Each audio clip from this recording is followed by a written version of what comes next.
아멘. 감사합니다. 오늘 말씀은 로마서 1장 16절부터 17절까지 우리 같이 짧기 때문에 서로 같은 목소리로 합독해서 우리가 읽겠습니다. 로마서 1장 16절은 신약성경 239페이지에 있습니다. 다 같이 읽겠습니다. 시작. 내가 복음을 부끄러워하지 아니하노니 이 복음은 모든 믿는 자에게 구원을 주시는 하나님의 능력이 됨이라. 먼저는 유대인에게요 그리고 헬라인에게로다. 복음에는 하나님의 의가 나타나서 믿음으로 믿음에 이르게 하나니 기록된 바 오직 의인은 믿음으로 말미암아 살리라 함과 같으니라. 아멘. 네, 기도하겠습니다. 좋으신 아버지 하나님, 찬양과 존귀를 주님, 할렐루야, 샬롬으로 우리 옆 사람에게 우리 평안을 전하겠습니다. 샬롬, 샬롬. 복음을 자랑하라, 복음을 자랑하라 이 제목으로 같이 은혜를 나눕니다. 코로나 시대가 계속해서 이렇게 있죠. 코로나 때문에 교회도 힘들어하고 또 모든 생활이 어려울 때입니다.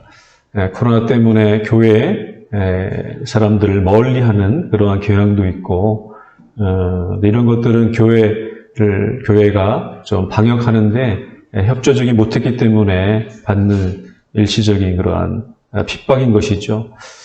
세상 사람들은 보여주는 이 교회의 모습, 교회의 모습 때문에 그것을 보고 판단을 하게 됩니다.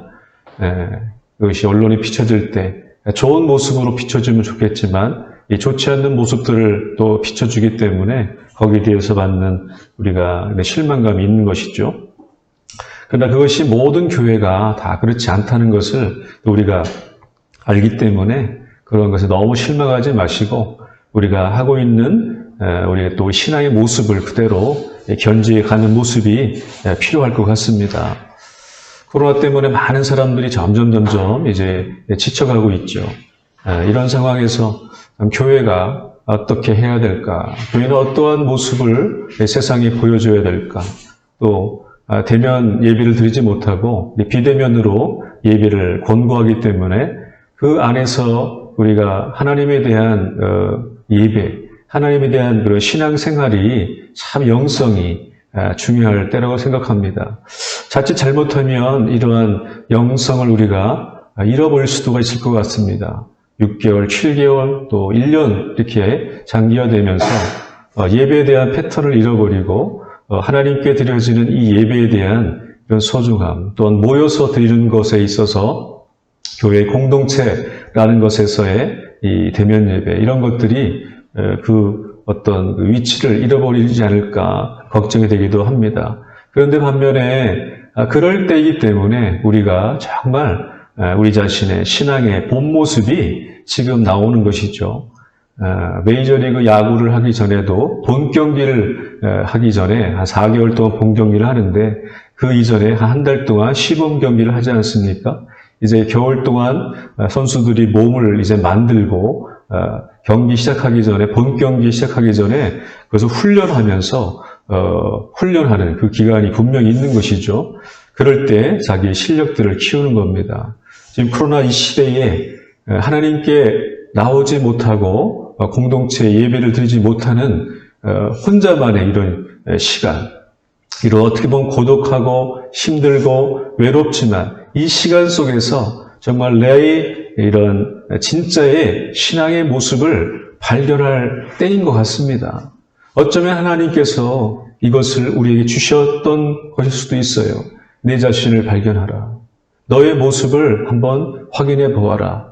너의 신앙의 모습을 돌이키면서 네가 정말 어느 수준에 있는지 한번 점검해라 라는 하나님의 사인일 수도 있다는 것이죠.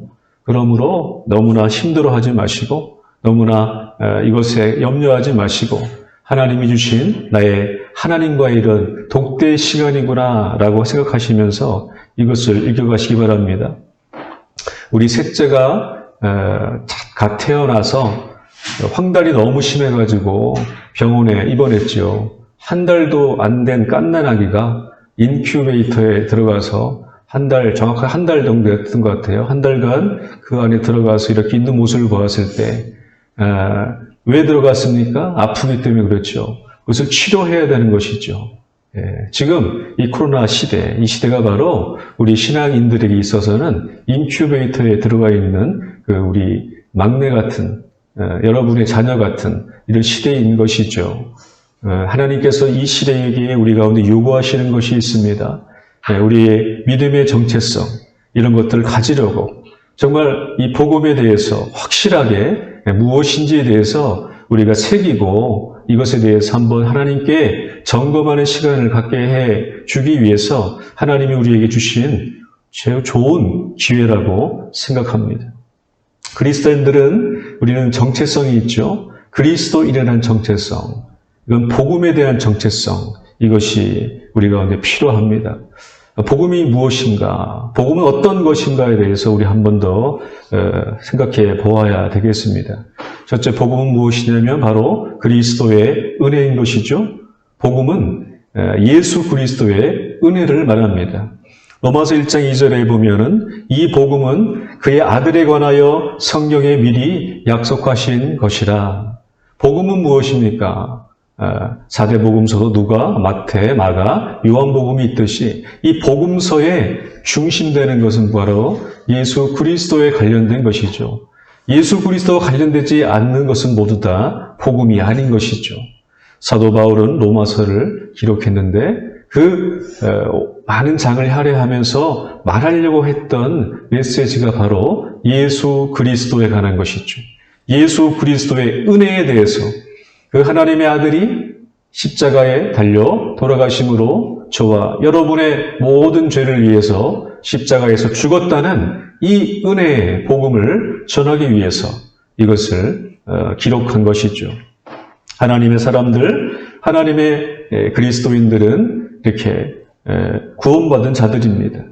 구원은 어떻게 되는 것입니까? 전술했듯이 구원은 바로 예수 그리스도가 나를 위해 십자가에서 하나님의 아들이신 그분이 달려 돌아가신 것을 믿는 믿음으로 우리가 구원을 받는 것이죠. 아멘. 이것을 아멘으로 고백할 수 있어야 되지 우리가 구원을 받는 것입니다. 이런 마음 속에 하나님의 말씀에 대한 응정, 아멘, 이것이 있을 때 우리가 구원을 받는 것입니다. 그러므로 복음은 구원의 통로가 되는 것이죠. 구원의 방법이 되는 것입니다.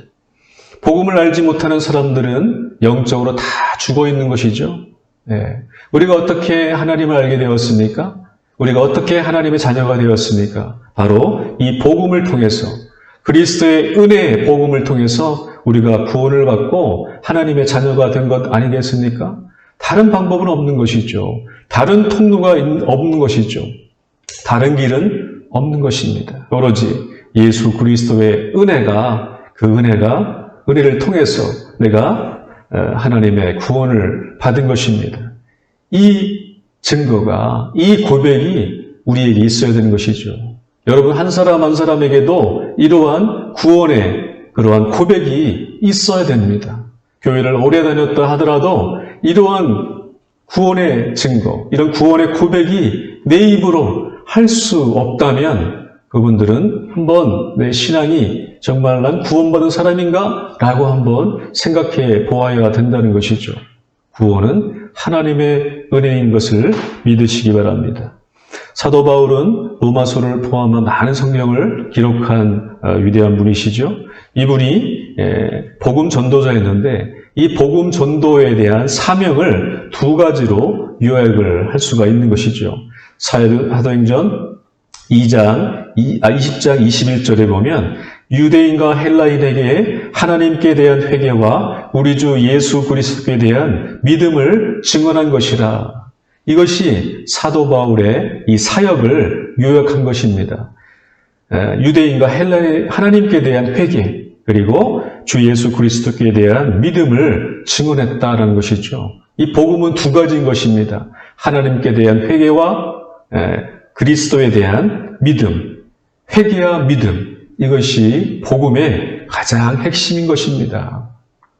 우리가 어떻게 하나님을 믿습니까? 우리가 어떻게 하나님께 돌아갈 수 있고 하나님의 자녀가 되었습니까? 이것은 바로 회개라는 것이죠.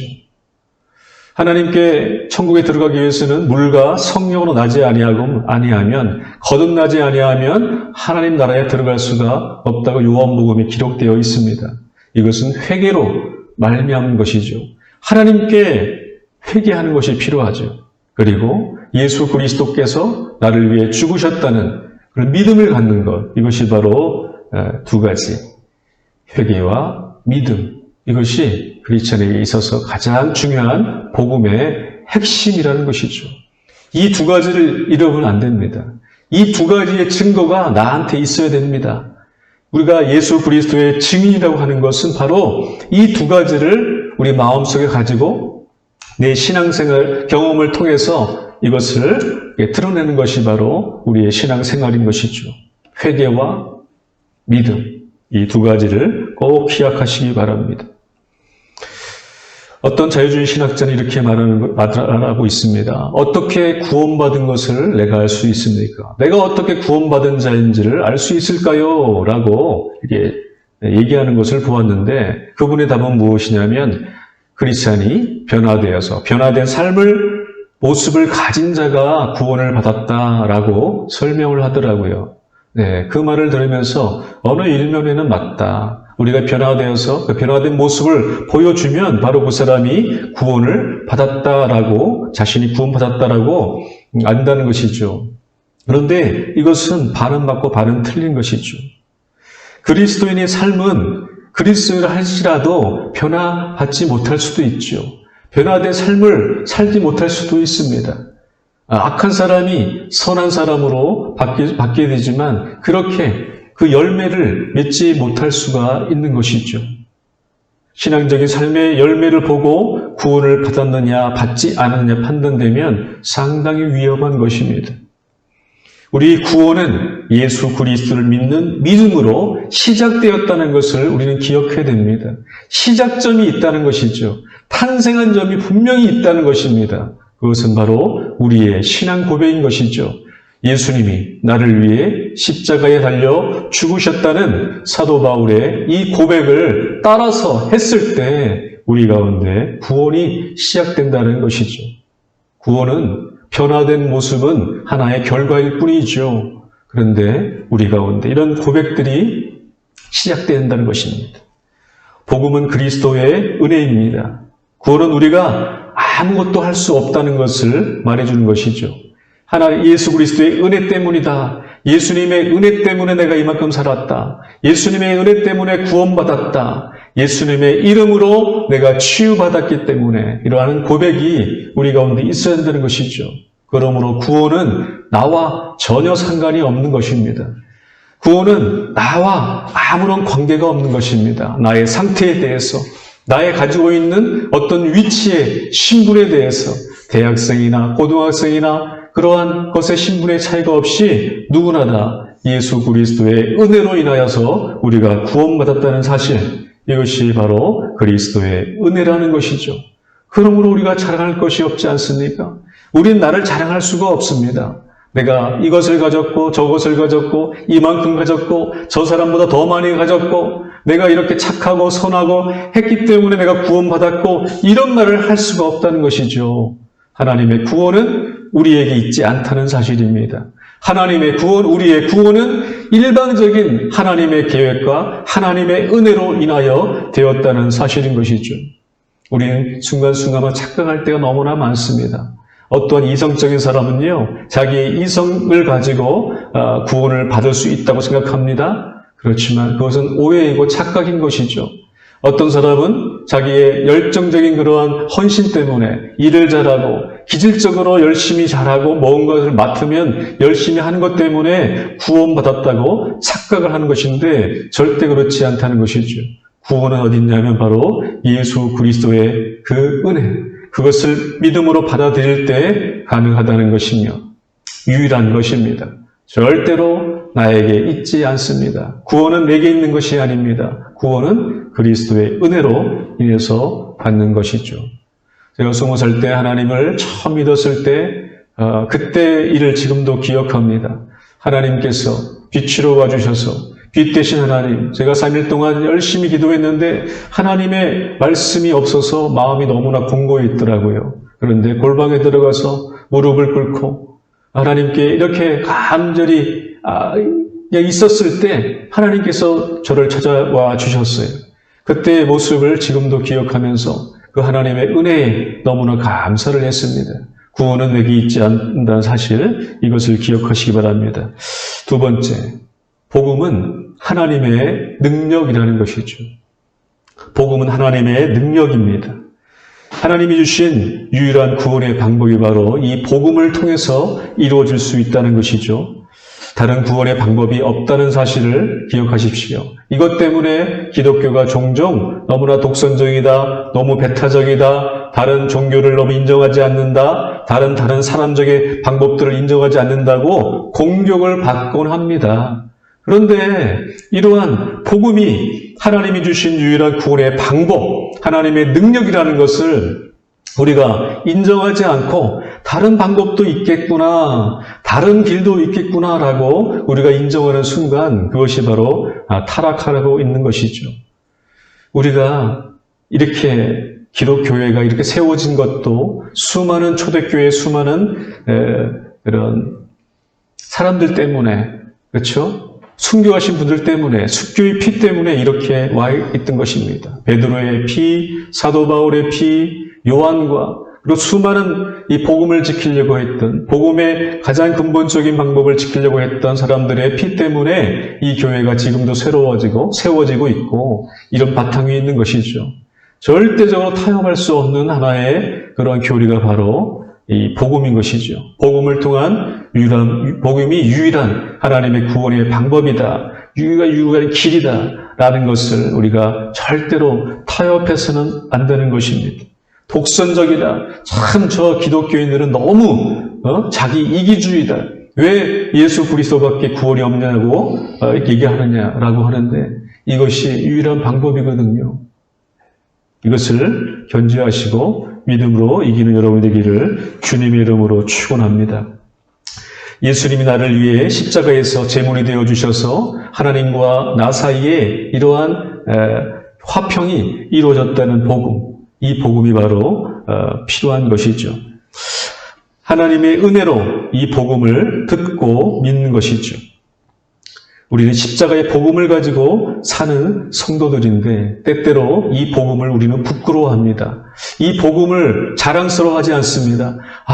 이 너무나 별로 나한테 임팩트가 없는 그러한 것으로 우리는 복음을 부끄러워할 때가 있죠. 특히나 이 코로나19 때문에 이 온 나라가 이 몇몇 교회 때문에 이렇게 지탄을 받고 이렇게 할 때 우리의 그런 입장이 참 난처하죠. 어떻게 저런 사람들, 교회 목사님들이 있어서 왜 이렇게 난처할까라고 생각할 때가 많죠.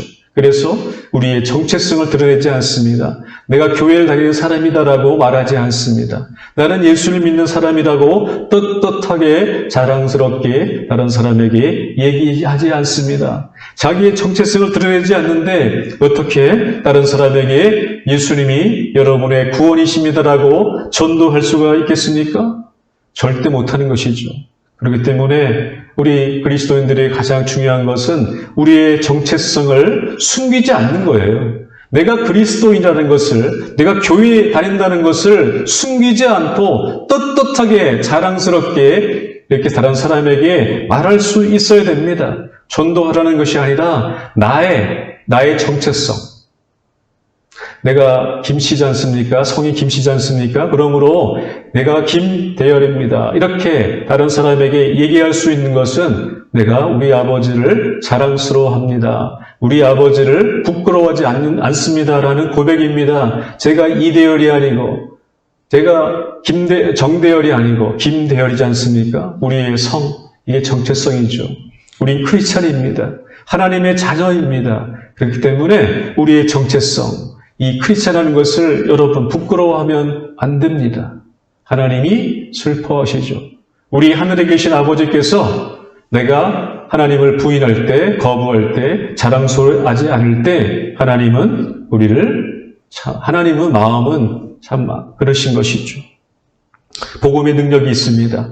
16절에 내가 복음을 부끄러워하지 아니하노니 이 복음은 모든 믿는 자에게 구원을 주시는 하나님의 능력이 됨이라. 사도 바울은 복음이 무엇인지를 알았어요. 복음의 능력이 무엇인지를 알았어요. 이 말씀 속에 그 의미가 있는 것이죠. 모든 믿는 자에게 구원을 주시는 하나님의 능력이다라고 했습니다. 복음을 통해서. 그러므로 복음은 마치 고속도로의 통행을 하이패스와 같이 이렇게 가는 하이패스와 같은 것입니다. 복음은 믿는 모든 사람에게 구원을 주시는 것이기 때문이죠. 빈부와 격차가 없습니다. 돈이 많은 자, 돈이 없는 자, 많이 배운 자, 적게 배운 자, 남자나 여자나 가난한 자나 부한 자나 아무런 제한이 없이 모든 믿는 자에게 구원을 주시는 하나님의 능력이다라는 것을 깨달았기 때문에 그는 복음을 자랑했죠. 복음 때문에 그는 결국은 죽었죠. 그가 원래 예수님 믿기 전에는 어떤 사람이었습니까? 가말리아 문화생이었어요. 가말리아 문화생은 지금의 아주 명문대학을 나오고 석사와 박사학위를 받고 교수도 되면서 떵떵거리면서 명예를 가지고 살 수 있었던 사도 바울이었습니다. 그런데 그가 가지고 있던 모든 것이, 이전의 모든 것이 잘못되었다는 것을 깨닫고 예수 그리스도로 인한 믿음의 삶이 가장 중요하고 복음의 삶을 사는 것이 가장 정말 가치 있다는 것을 깨달은 다음에 그 모든 것을 아낌없이 가차없이 다 버리고 복음으로 말미암아 살았던 사람이었던 것이죠. 우리가 왜 복음을 부끄러워하지 않은지 아십니까? 왜 우리가 복음을 떳떳하게 증거하지 못하는 줄 아십니까? 복음에 대한 우리 하나님의 나에게 주셨던 그 구원의 은혜, 구원의 경험, 이런 감격들이 많지 않기 때문에 그렇습니다. 복음이 능력이라는 것을 안다면, 복음이 정말 가치 있는 것이라고 안다면 우리는 복음을 절대 부끄러워하지 않죠. 20살 때 참 예수님 믿고 너무나 기뻤어요. 우리 모교회에서 처음 수련회 가가지고 너무 은혜를 받아가지고 목사님이 앞에 나와서 간증하라고 했는데 한 5분 동안 앞에 나와서 간증하는데 무슨 말을 한지 기억이 안 나요. 계속 울면서 웃다가 얘기하다 하면서 그 간증을 한 기억이 납니다. 부끄러운 줄 몰랐죠.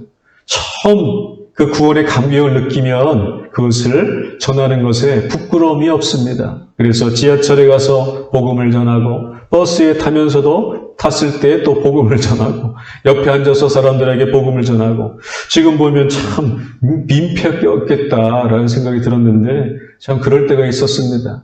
복음을 부끄러워하지 않았기 때문에 우리가 복음을 부끄러워하지 않지만 어떤 방법적으로 지혜롭게 우리가 전하는 것을 연구하는 것은 또 필요한 것이죠. 그건 별개의 것입니다. 하나님은 인간적인 방법을 사용하지 않는 것이죠. 우리 생각은 우리의 방법대로 해볼까? 우리의 방법이 옳지 않을까? 우리 생각할 때가 많이 있죠. 종교적인 것에도 이런 것이 많이 있습니다. 가장 인간적인 방법의 대표적인 것은 바로 자기 봉양인 것이죠. 자기 헌신인 것이죠. 자기의 노력을 강조하고 자기의 인간의 이런 노력, 봉사, 헌신, 봉양 이런 것들을 강조하는 철학과 종교가 너무나 많고 기독교만 유일하게 믿음을 강조합니다. 대표적인 것이 바로 불교의 윤회설이죠. 윤회설이 무엇입니까? 만물은 미물과 인간으로 세상에 태어나는데 인간으로 태어난 사람은 미물로 다시 태어나지 않기 위해서 열심히 노력하는 것이죠. 착한 일을 하고 선한 일을 하고 이렇게 하는 것이 바로 봉양인 것이죠.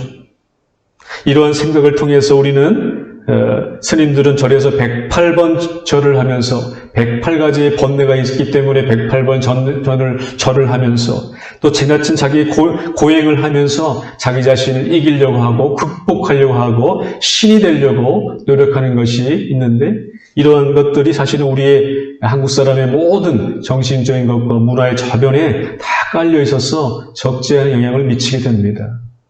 그런데 이 모든 것은 헛것입니다. 헛된 것입니다. 우리가 하나님께 앞에 도달하려고 하는 것들은 다 헛된 것이에요.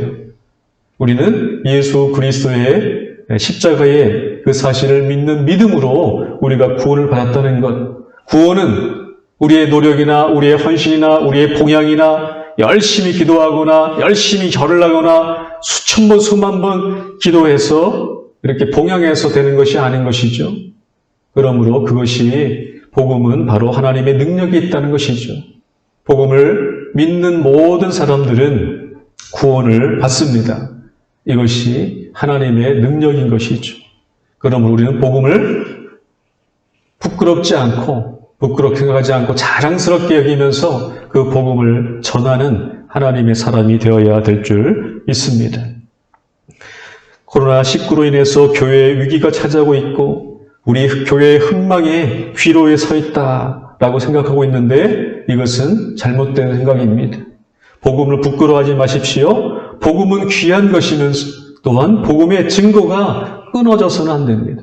이 복음에 증거하는 것이 절단되어서 제한되어서는 안 되는 것입니다. 그렇죠? 복음만이 이 나라를 영적으로 살릴 수 있다는 유일한 그러한 마음으로 그런 생각을 가지시고 살아가시는 저와 여러분 되시기를 주님 이름으로 축원합니다. 아모스 9장 11절에 보라 날이 이를지라 내가 기근을 땅에 보내리니 양식이 없어 주림이 아니며 물이 없어 가람이 아니요 오직 여호와의 말씀을 듣지 못한 기갈이라. 아멘. 아모스 선지자가 말했습니다. 음식을 먹을 것이 없어서 가람도 아니고 우리가 마실 물이 없어서 우리가 가랄 것이 아니다. 바로 하나님의 말씀이 없어서 생기는 기갈이다라는 것입니다. 그리하여 이 이스라엘 백성은 망하게 되었지요. 하나님의 말씀을 듣지 못하기 때문에 하나님의 말씀을 가감없이 전달했던 아모스나 이러한 예레미야나 이런 사람들의 말씀을 듣지 못했기 때문에 그들은 멸망당했다는 것은 역사적인 사실입니다. 공산주의 국가가 망하는 이유가 무엇입니까? 중국과 북한은 반드시 망하는 것이죠. 그들의 체제가 바뀌지 않는다면 그 나라는 망하게 되어 있습니다. 하나님의 말씀을 듣지 못하고 하나님의 말씀으로 살지 못하고 우리의 영과 혼과 육이 하나님의 말씀으로 우리가 구원을 받지 못하면 우리는 망하게 되어 있습니다. 모든 사람은 세계의 모든 사람들은 영과 혼과 육으로 구성되어 있지 않습니까? 그러므로 우리의 영이 살아나야 진정한 행복, 진정한 평안, 진정한 우리의 하나님의 형상을 회복할 수가 있는 것이죠. 하나님의 말씀이 없는 기갈이라. 선지자가 있어도 하나님의 말씀을 전하지 못하고 목사님들이 수만 명이 있어도 제대로 된 하나님의 말씀을 전하지 못한다면 그것은 그 백성에게, 그 성도에게 하나의 저주가 되는 것입니다. 그러므로 하나님의 사람들은 말씀을 가감없이 전해야 됩니다. 하나님의 말씀들을 받지 못해서 사람들이 죽어가면 안 되겠죠. 복음을 듣고 우리의 영혼이 살아납니다. 세상에는 두 가지가 있죠. 세상 사람들은 하나님의 말씀을 믿는 자와 하나님의 말씀을 믿지 않는 자, 하나님의 말씀을 듣고 순종하는 자와 하나님의 말씀을 순종하지 않는 자, 이 두 가지로 구분됩니다. 성령께서 우리에게 기름 부어주셔서 그 하나님의 영광을 바라보며 그것이 되었을 때 우리 영혼이 살아나는 것이죠. 왜 우울증이 걸립니까? 왜 우울증이 걸리냐면 자기 마음대로 하지 못하기 때문입니다. 자기의 뜻과 자기의 생각대로 하지 못하기 때문에 병에 걸리는 것이죠. 정신적인 문제가 생기는 것이죠. 잠이 오지 않는 것이죠. 그런데 하나님의 사람들, 하나님께 붙들린 사람은 잠이 올 수밖에 없죠. 왜냐하면 세상에 근심과 걱정이 있다 할지라도 그것을 자기가 매지 아니하고 하나님께서 이루어 주신다는 믿음이 있기 때문에 그것을 따라가는 사람들에게는 평안이 있는 것이죠. 샬롬. 이 평안이라는 것은 참 좋은 것입니다. 하나님의 영생을 얻는, 영적인 생명을 얻게 되는 하나님의 말씀 이외에는 희망이 없어요. 건빵 전도를 또 시작했습니다. 토요일마다 하나님께 사람들에게 복음을 전하면서 그렇지만 비대면이기 때문에 이렇게 건빵을 책상에 테이블에 쌓아놓고 이제 가져가라고 했더니 어저께도 많은 사람들이 다 가져갔더라고요. 끝까지 우리는 이렇게 하나님의 말씀을 전하는 사람이 되어야 됩니다. 복음이 하나님의 능력인 것을 믿고 주의 말씀을 전하는 저와 여러분이 되기를 주님의 이름으로 축원합니다. 세 번째, 복음은 믿음으로 사는 것입니다. 복음은 믿음으로 사는 것이다. 1장 17절을 우리 다 같이 한번 읽어보겠습니다. 시작. 복음에는 하나님의 의가 나타나서 믿음으로 믿음에 이르게 하나니 기록된 바 오직 의인은 믿음으로 말미암아 살리라 함과 같으니라. 아멘. 복음의 본질은 무엇입니까? 바로 믿음에 관한 것이죠.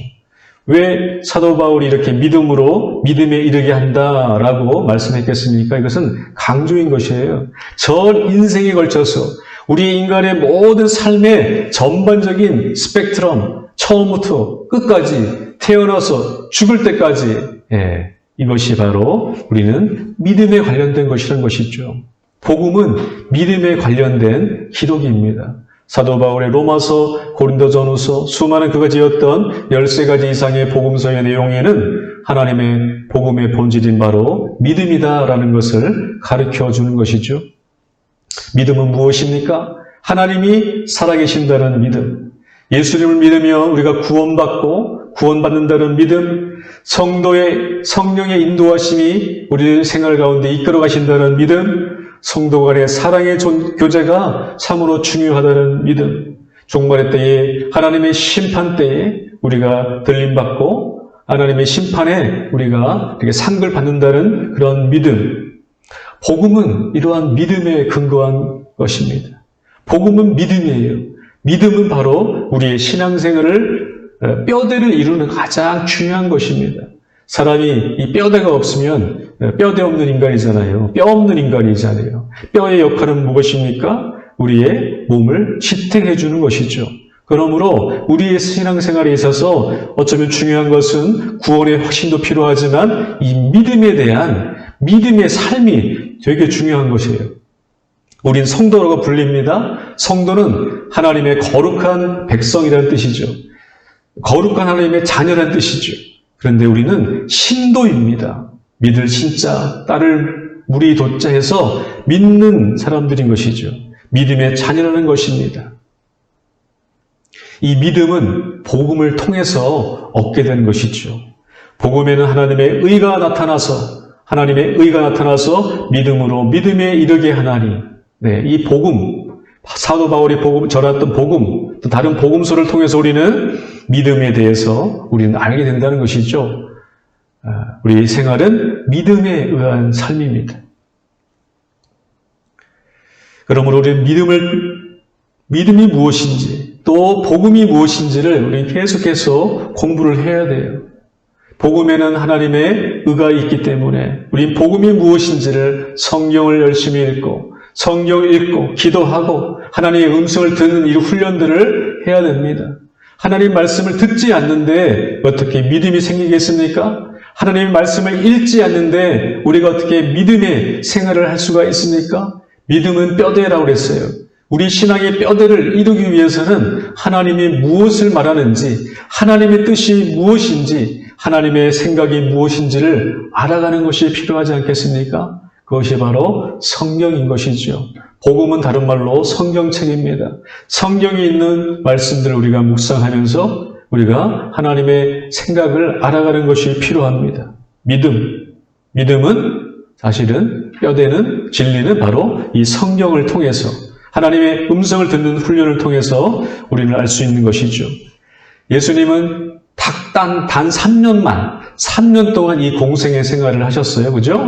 그런데 부처나 공자들은 오랜 시간 동안 30년, 40년 동안 오랜 시간 동안 이 땅에 있으면서 후학을 가르치고 많은 글을 쓰고 많은 얘기를 해 주었지 않습니까? 주님, 왜 3년만 계셨습니까? 좀 더 한 10년, 20년 뒤에 십자가에 돌아가시지 왜 딱 3년만 제자들과 함께 하시고 그냥 돌아가셨습니까?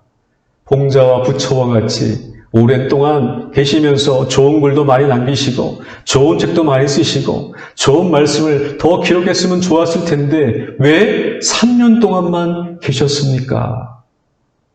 이것은 우리에게 숙제를 주는 것이죠. 제자들은 제자 훈련을 통하여서 이렇게 믿음을 커 나갔다는 것이죠. 예수님은 3년만 계셔도 충분했다는 것이죠. 우리에게 제자로서의 삶의 훈련을 보여주고 그냥 그분은 하늘나라로 가신 것이죠. 예수님은 구원을 주시기 위해 이 땅에 오신 것입니다. 이제 우리는 제자 훈련처럼, 제자되는 삶을 것처럼 믿음의 훈련을 우리가 얻기 위해서 성경을 읽고 하나님 말씀을 듣고 그 음성을 듣는 훈련을, 또 순종하는 훈련들을 우리는 해야 되는 것입니다. 로마서 10장 17절에 믿음은 들음에서 나며 들음은 그리스도의 말씀으로 말미암는다라고 했습니다. 성도는 하나님의 말씀을 듣고 믿음을 가질 수가 있는 것이죠. 복음은 우리의 삶의 전반적으로 다 이루어지는 것이죠. 의인은 믿음으로 산다는 이 하박국 선지자의 말씀처럼 의인은 믿음으로 사는 것이죠. 이 땅에 속한 것을 가지고 사는 것이 아니죠. 사실 믿음이라는 것은 보이지 않는 하나님을 찾는 것 아니겠습니까? 왜 믿음이 필요할까요? 그냥 보여지는 것이라면 불교에 가면, 대웅전에 가면 불당을 볼 수가 있지 않습니까? 금으로 반짝반짝 이렇게 금박을 해서 사람들이 그 부처상을 보고 경외심을 갖고 절하게 하는 것, 또 성당에 가면은 그 스테인리스 글라스로 해가지고 이 창문에다가 아주 예쁜 이러한 형상들을 새겨가지고 베드로, 요한, 예수님, 하나님, 마리아 이렇게 해서 그 형상을 보면서 거기에 절을 하거나 기도할 수 있지 않겠습니까? 그런데 하나님의 사람들은 정말 어렵게 신앙생활을 합니다. 믿음이라는 것이 필요하다는 것이죠. 왜 그럴까요? 이것은 하나님은 이 세상의 것에 제한되지 않기 때문입니다. 하나님은 세상적인 것에 갇혀있지 않기 때문입니다. 진짜란 뜻이죠. 하나님을 믿는 사람들은 그래서 믿음이 필요한 것이에요. 하나님이 언젠가 예수님이 다시 이 땅에 오신다는 믿음, 내가 구원을 받는 것, 예수님이 십자가에 달려주셨다는 것을 고백할 때 믿음으로 우리가 구원받는다는 믿음, 모든 그리스도인의 모든 삶은 인생에 있어서 이 믿음으로 이렇게 가야 된다는 것이죠. 그러므로 우리가 믿음의 고백을 하지 않는다면 우리는 하나님을 제대로 볼 수가 없는 것입니다. 성령께서 우리의 마음을 감동시키실 겁니다. 우리가 기도하면 성령께서 우리의 기도를 들어주십니다. 성령께서 우리를 이끌어 가십니다. 그럴 때 우리의 모든 것들이 다 이렇게 이루어지고 해결받는 것을 바랍니다. 우리의 완전한 소망, 이것은 바로 주님이 오시는 날에 완전하게 이루어진다는 것이죠. 예수님이 다시 오시면 이 모든 것이, 모든 삶이 완전한 회복이 우리 가운데 있을 것입니다. 믿음의 생활을 하시면서 복음을 부끄러워하지 아니하고 자랑스럽게 여기시면서 살아가는 저와 여러분이 되시기를 예수님의 이름으로 축원합니다. 아멘. 우리 기도하겠습니다.